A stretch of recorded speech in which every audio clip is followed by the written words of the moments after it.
manusia itu dia tumbuh dengan cepat, ya. Dan dia mulai mengalami diferensiasi atau mulai mengalami perkembangan itu pada periode akhir janin sampai ke umur 3 tahun. Itu periode yang paling cepat berkembang, ya. Kemudian yang tadi saya bilang, dia perkembangannya itu berlangsung sepanjang hidup. Bahkan kita sampai tua pun itu masih ada fungsi-fungsi otak yang akan terus berkembang, ya. Cuma memang tidak secepat pada waktu bayi. Nah, otak ini dia 60% energinya digunakan untuk otak, energi kita, ya. Terutama pada bayi. Kalau kita dewasa, hanya sekitar 20% energi dipakai untuk otak. Tapi kalau bayi, 60% energi yang dia dapat itu dipakai untuk metabolisme otak, ya. Jadi diharapkan anak-anak itu atau bayi-bayi mendapatkan cukup energi, ya, supaya tumbuh kembang otaknya bisa optimal, gitu, ya. Kemudian, nah ini dia, ada nutrisi-nutrisi tertentu yang berperan terhadap perkembangan otak. Tapi pemberian nutrisi ini juga kalau dia diberikan pada waktu yang tepat, dia bisa membantu perkembangan otak supaya lebih bagus, gitu, ya. Tapi kalau misalkan waktunya juga nggak tepat, cuma dia terus-terusan dapat, itu juga otak akan tetap terus berkembang, ya. Karena ada yang namanya periode kritis dan periode sensitif pada perkembangan otak. Kalau periode kritis ini pada saat perkembangan itu, kemudian dia tidak dapat asupan yang tepat, ya, atau nutrisi yang tidak adekuat, ya. Sebenarnya ada banyak faktor selain nutrisi. Itu salah satunya jika dia di periode kritis ini tidak dapat nutrisi yang adekuat, maka bisa mengakibatkan adanya kerusakan pada perkembangan otak atau otak tidak berkembang dengan sempurna. Nah, proses itu tapi tidak bisa dipulihkan, ya. Jadi itu akan terus menetap kalau terjadi kekurangan pada periode kritis. Lain pada periode sensitif. Nah, periode sensitif ini misalkan yang lebih berkembang misalkan di kampus, kemudian dapat nutrisi yang sesuai. Nah, itu akan lebih cepat perkembangannya. Tapi kalaupun tidak dapat atau kurang, nggak apa-apa, karena nanti kedepannya itu masih bisa diperbaiki, gitu, ya. Itu bedanya kritis dan sensitif. Kalau kritis dia tidak bisa diperbaiki lagi, kalau yang sensitif dia masih bisa diperbaiki, gitu, ya. Nah, ini dia periode kritis untuk perkembangan pada janin, ya, pada embrio. Paling awal dimulai perkembangan pada janin itu adalah sistem saraf pusat, ya. Dimulai dari usia kehamilan 2 minggu. Biasanya usia kehamilan 2 minggu ini orang belum tahu kalau dia hamil.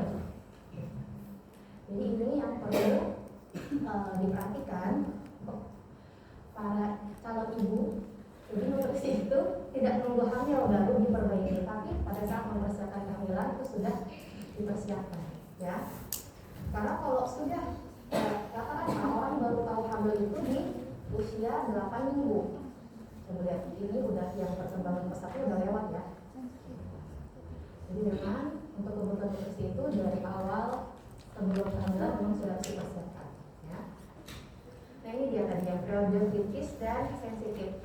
Kalau yang kritis yang di ungu ini, ya, di awal-awal, kalau memang kekurangan di sini, maka kedepannya tidak akan bisa diperbaiki, ya.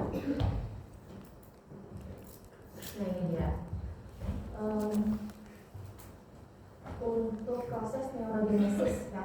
Jadi yang pertama ada pembentukan tabung saraf, kemudian pembentukan sel-selnya, proses migrasinya, pematangan sinap, kemudian pemangkasan sinap, dan proses mielinisasi. Nah, itu. Jadi paling pertama itu pembentukan tabung saraf, ya. Kalau yang kemarin dokter Pada kan udah ada gambar yang dia dari garis aja, terus nanti dia mulai membentuk lipatan-lipatan. Nah, itu dia. Jadi sekitar usia kehamilan 2-3 minggu itu sudah mulai pembentukan tabung sarafnya. Itu nantinya akan berkembang menjadi otak dan sumsum tulang belakang.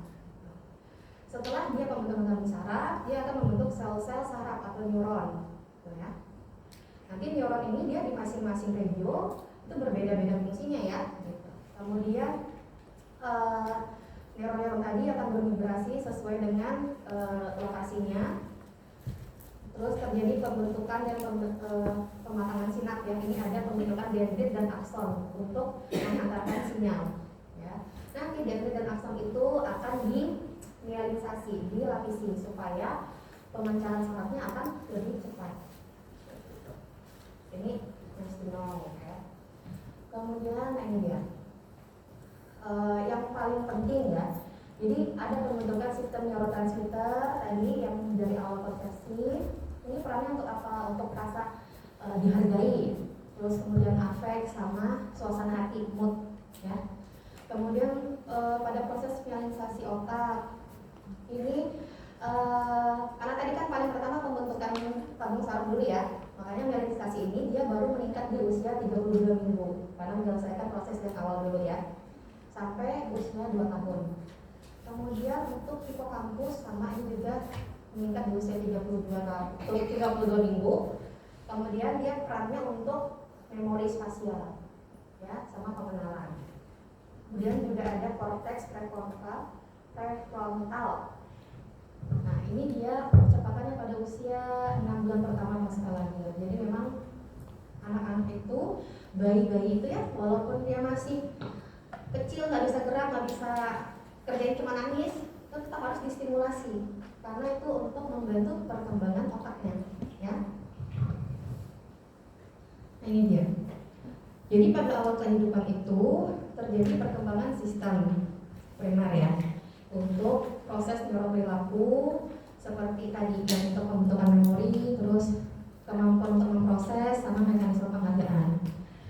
Nah, di setiap tahap perkembangan itu kan dari yang awal, kemudian ada perkembangan lanjutan. Kalau perkembangan awalnya tidak bagus, maka untuk kedepannya dia akan ada kelainan karena tidak ada penopangnya di awal, ya. Jadi salah satunya penyebabnya bisa dari gangguan nutrisi, ya. Oke, nah, jadi tadi defisiensi nutrisi itu bisa menyebabkan apa? Bisa mengganggu yang pertama neurokognitif, ya. Berarti untuk IQ kecerdasan seperti itu ya. Kemudian menimbulkan psikopatologi, diantaranya ada depresi dan skizofren. Kemudian juga neurobehavioral. Jadi kalau ada orang-orang dengan gangguan seperti ini, bisa jadi dulu perkembangan otaknya tidak berjalan dengan baik, ya. Walaupun ada faktor-faktor yang lain ya. Salah satunya seperti stres pada masa kehamilan, adanya penyakit pada saat hamil. Dan dia contoh-contoh nutrisi yang mempengaruhi perkembangan otak pada awal kehidupan. Jadi yang menjadi sorotan itu ada protein, kemudian zat besi, zinc dan sulfa. Sulfa itu apa?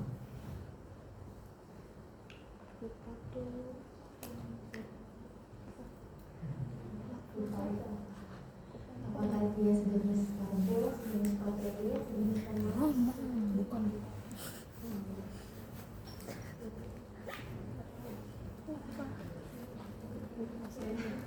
Jadi long chain polyunsaturated fatty acid. Jadi asam lemak tidak jenuh ganda atau rantai panjang. Nah, di sini ya kita lihat kalau protein itu fungsinya untuk apa? Dia untuk proliferasi sel, diferensiasi, proses sinap, dan proses pertumbuhan. Jadi kalau kekurangan protein pada awal kehamilan itu akan menyebabkan gangguan, bisa gangguan global, gangguan pada daerah korteks dan gangguan pada hipokampus. Ya. Sedangkan kalau zat besi ini dia dibutuhkan untuk pembentukan mielin, kemudian sistem neurotransmitter ya, dopamin dan juga pembentukan energi. Jika kekurangan iron ini, maka akan mempengaruhi daerah white matter, kemudian daerah frontal dan juga hipokampus ya.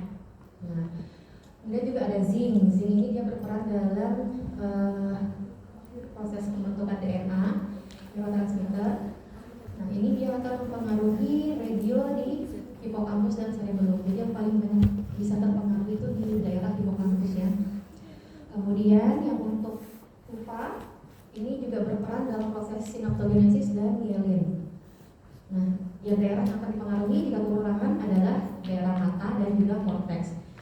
Nah, ini dilihat kebutuhannya ya. Jadi dia perlunya apa? Berarti ini nanti yang kita perlu perhatikan dia berperan di minggu keberapa. Ya. Ini juga tadi ini yang sorotan secara garis besar ya. Jadi sebenarnya memang banyak yang diperlukan untuk perkembangan otak. Tapi yang penting di sini ada protein, kemudian PUFA, zinc, copper ini saya nggak tahu sih. Kemudian iodin, iron, dan folat serta koin. Ini juga tadi kalau di sini ada kebutuhannya di pada saat kapan ya. Jadi ada pada saat embryogenesis, ada yang pada saat anak-anak dan remaja. Bisa dibaca ya. Nah, kemudian kita masuk ke masing-masing bagian. Yang pertama protein. Jadi fungsinya protein ini untuk apa? Dia sebagai pemenuhan energi dan juga untuk pertumbuhan linear. Ini nanti yang berhubungan dengan stunting. Ya. Nah ini dia. Kalau terjadi malnutrisi pada awal kehidupan, ini akibatnya apa? Jadi otak itu bisa mengecil, sedangkan kandungan RNA dan DNA-nya juga sedikit, ya berkurang. Neuronnya lebih sedikit. Kemudian yang bagus itu kan dendrit dan sinap dalam otak kita itu banyak ya, cabang-cabang banyak kusut lah gitu. Kalau pada anak-anak dengan malnutrisi itu dendritnya berkurang, berarti kan pengantaran sinyal sarafnya pun juga berkurang, ya. Jadi di situ. Kemudian susah untuk berkonsentrasi. Kemudian juga faktor pertumbuhannya juga terganggu ya, karena tadi protein kan fungsinya untuk pertumbuhan linear. Ya. Selanjutnya ada PUFA atau asam lemak tidak jenuh rantai panjang. PUFA ini terdiri dari EPA dan DHA. Ya, untuk EPA dia berkembang fungsinya untuk perkembangan sistem saraf. Kalau DHA dia untuk pertumbuhan dan perkembangan sistem saraf pusat dan retina. Makanya tadi kalau ada gangguan di, maksudnya kekurangan PUFA, dia bertaruhnya di bagian mata. Nah, secara garis besar, jadi PUFA ini dia untuk sistem visual sama area korteks. Ya, dia untuk membantu kita ke arah perhatian, kemudian impuls saraf. Ya.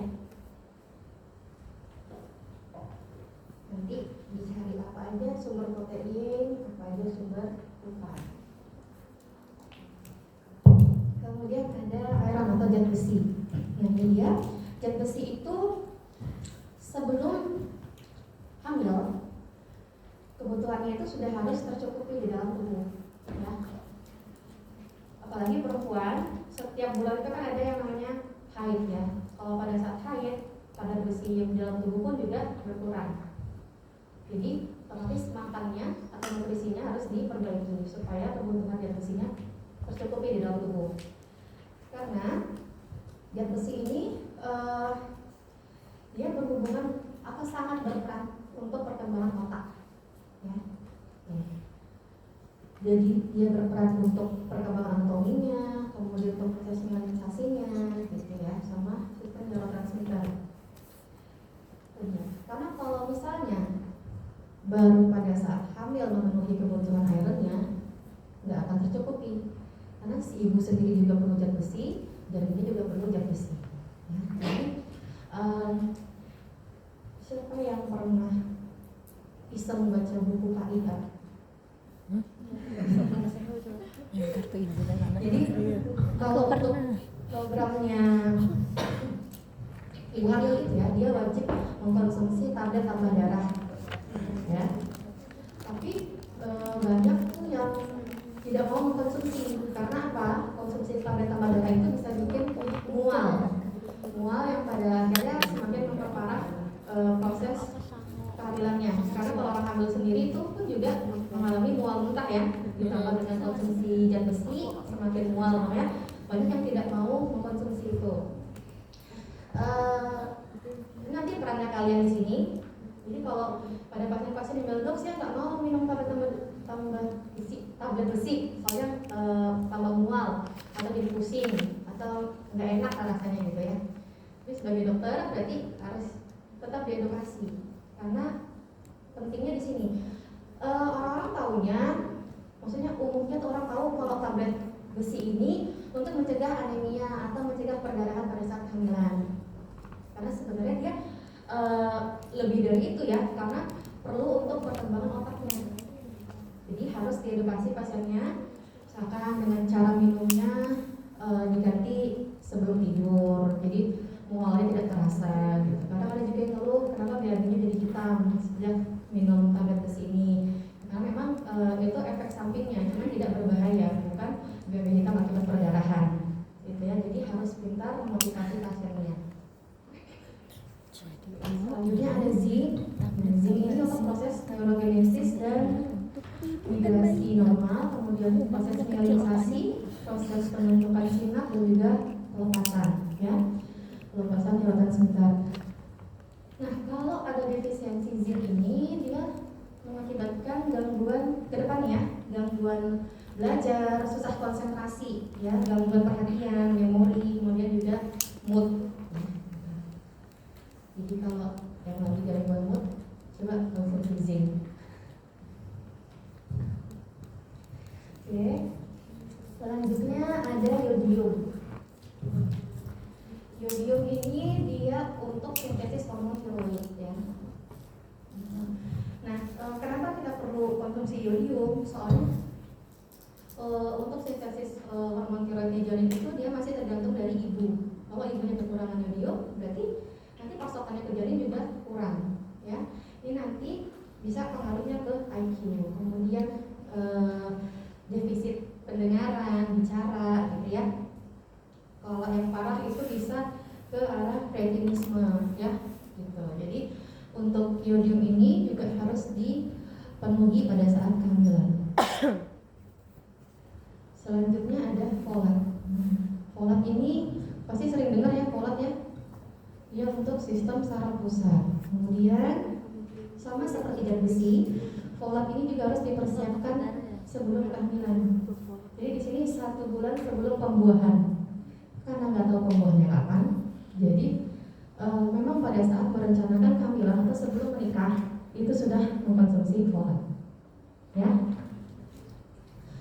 Karena kita kan mencegah ya, kekurangan folat nantinya akan berdampak terhadap janin. Ini yang bisa bikin anaknya anencefali, lahir nggak punya otak. Kalau nggak ada otaknya berarti bisa hidup nggak? Kemudian juga spina bifida yang ada benjolan di punggungnya. Itu karena ada kelainan dalam pembentukan saraf pusatnya. Salah satunya kekurangan folat, ya. Oke. Kemudian ini juga kekurangan folat juga bisa berpengaruh ke perkembangan saraf seperti autisme, ya. Jadi sebenarnya gangguan-gangguan perasaan seperti tadi depresi, schizofren, autisme itu memang ada pengaruhnya pada saat perkembangan